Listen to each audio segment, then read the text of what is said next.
എല്ലാ ഭക്തജനങ്ങൾക്കും കതിർവേൽ മുരുകൻ യൂട്യൂബ് ചാനലിലേക്ക് ഒരിക്കൽ കൂടി സ്വാഗതം. അപ്പോൾ 2025 ഇനി ഏകദേശം കുറച്ച് ദിവസങ്ങൾ കൂടിയുള്ളു. അപ്പോൾ എല്ലാവർക്കും വേണ്ട ഒരു കാര്യം തന്നെയാണ് സാമ്പത്തിക ലാഭം. സാമ്പത്തിക ലാഭം ഇല്ലാതെ ഒരു കാര്യം നടക്കത്തില്ലല്ലോ. സാമ്പത്തിക ലാഭമാണ് ഏറ്റവും കൂടുതൽ നമുക്ക് വേണ്ടത്. അപ്പോൾ സാമ്പത്തിക ലാഭം വരാൻ വേണ്ടി, അതായത് 27 നക്ഷത്രത്തിൻ്റെ ഫലങ്ങൾ നമ്മുടെ ചാനലിൽ ഇട്ടിട്ടുണ്ട്. അപ്പോൾ അത് ഭക്തജനങ്ങൾ എല്ലാവരും കണ്ടു എന്ന് വിശ്വസിക്കുന്നു. അപ്പോൾ ഇന്ന് പറയാൻ പോകുന്ന നക്ഷത്രം എന്ന് പറയുമ്പോഴത്തേക്ക് കാർത്തിക ഉത്രം ഉത്രാടം നക്ഷത്രം. അതായത് കാർത്തിക ഉത്രം ഉത്രാടം നക്ഷത്രക്കാർ 2025 ഏത് രീതിയിലുള്ള വഴിപാടുകൾ ചെയ്താലാണ് സാമ്പത്തിക ലാഭത്തിന് വേണ്ടി നമുക്ക് മുന്നോട്ട് പോകാൻ പറ്റുന്നത്. സാമ്പത്തിക ലാഭം, അതായത് ഒരു ഉദാഹരണത്തിന് നമ്മൾ നിത്യം ജോലിക്ക് പോകുന്ന സമയത്ത് തടസ്സങ്ങൾ ഇല്ലാതിരിക്കാനും സാലറി കിട്ടുന്ന സമയത്ത് തടസ്സങ്ങൾ മാറാൻ വേണ്ടിയാണ് നമ്മൾ ഈ പറയുന്ന വഴിപാടുകളും കാര്യങ്ങളുമൊക്കെ നമ്മൾ ചെയ്യുന്നത്. അപ്പോൾ നമുക്ക് കാര്യത്തിലേക്ക് കിടക്കാം.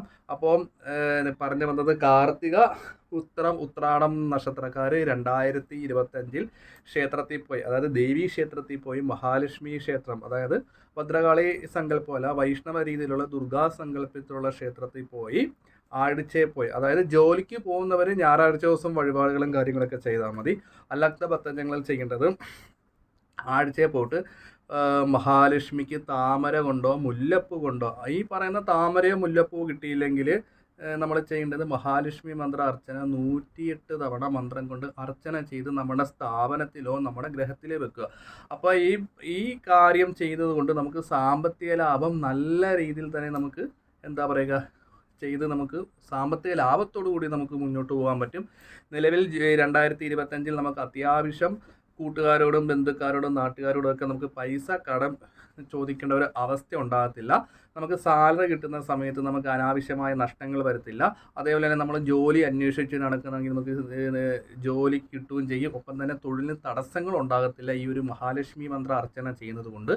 അത് ചെത്തിപ്പൂവും കൊണ്ടും ചെയ്യുക, അതുപോലെ തന്നെ മുല്ലപ്പൂ താമര കൊണ്ട്. പക്ഷേ ഏറ്റവും ഉത്തമം താമര കിട്ടുവാണെങ്കിൽ താമര കൊണ്ട് ചെയ്യുന്നതായിരിക്കും ഏറ്റവും നല്ലത്. അപ്പോൾ വീണ്ടും പറയുന്നത് കാർത്തിക ഉത്രം ഉത്രാടം നക്ഷത്രക്കാർ 2025 ഏകദേശം തുടങ്ങിക്കഴിഞ്ഞ് ആഴ്ചയിൽ മഹാലക്ഷ്മി മന്ത്രം കൊണ്ട് 108 തവണ അർച്ചന ചെയ്തു തരാൻ തിരുമേനോട് പ്രത്യേകം പറയാം. അപ്പോൾ ഇത് ചെയ്യുന്നത് കൊണ്ട് ഞാൻ പറഞ്ഞില്ല 2025 അടുത്ത വർഷം, അതായത് ഡിസംബർ വരെ നമുക്ക് കടബാധ്യതകളില്ലാതെ മുന്നോട്ട് പോകാൻ പറ്റും. നമുക്ക് സാമ്പത്തിക ലാഭം ഉണ്ടാകും. ജോലിക്ക് പോകാനുള്ള തടസ്സങ്ങളും കാര്യങ്ങളൊക്കെ എന്താ പറയുക മാറ്റം ഉണ്ടാകുന്നതായിരിക്കും. അപ്പോൾ ജ്യോതിഷ സംബന്ധമായ എന്തെങ്കിലും പ്രശ്നങ്ങളോ കാര്യങ്ങളോ കൂടുതലായിട്ട് അറിയാനുണ്ടെങ്കിൽ ഇതിൻ്റെ വാട്സപ്പ് നമ്പറാണ്, ഗ്രഹനില അയച്ചു തരിക. അപ്പോൾ ജ്യോതിഷം ഓൺലൈൻ വഴി പറയുന്നതായിരിക്കും. അപ്പോൾ നിങ്ങളുടെ എല്ലാ പ്രശ്നങ്ങൾക്കും അതിനുള്ള പരിഹാരങ്ങളും കാര്യങ്ങളൊക്കെ നിർദ്ദേശിക്കുന്നതായിരിക്കും. അപ്പോൾ വീഡിയോ ഇഷ്ടപ്പെട്ടെങ്കിൽ ലൈക്കും ഷെയറും കമൻറ്റും ചെയ്യുക. ഞാൻ മറ്റൊരു വീഡിയോയിലേക്ക് വരുന്നു.